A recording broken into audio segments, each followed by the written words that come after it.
श्रीगणेशाय नमः।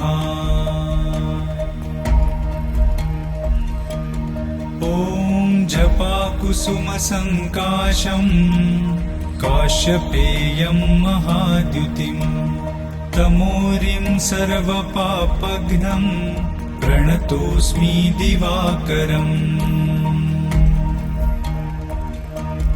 ॐ दधिशङ्खतुषाराभं क्षीरोदार्णवसम्भवम् नमामि शशिनं सोमं शम्भोर्मुकुटभूषणम्।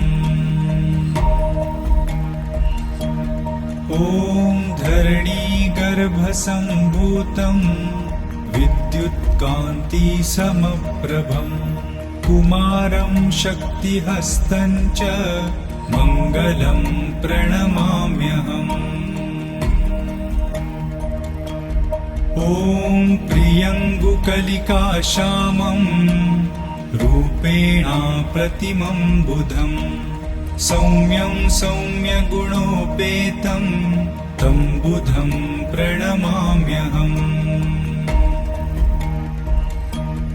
ॐ देवानां च ऋषीणां च गुरुं काञ्चनसन्निभं बुद्धिभूतं त्रिलोकेशं तं नमामि बृहस्पतिम्।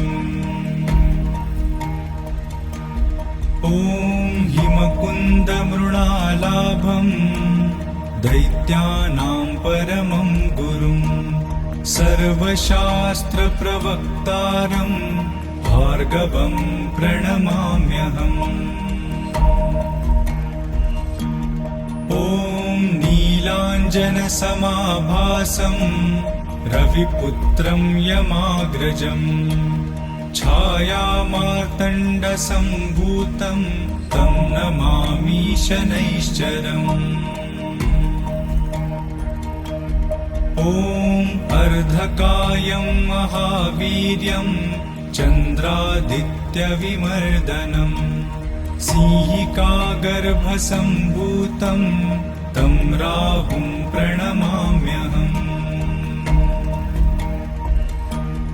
ॐ पलाशपुष्पसङ्काशं तारकाग्रहमस्तकं रौद्रं रौद्रात्मकं घोरं तं केतुं प्रणमाम्यहम्।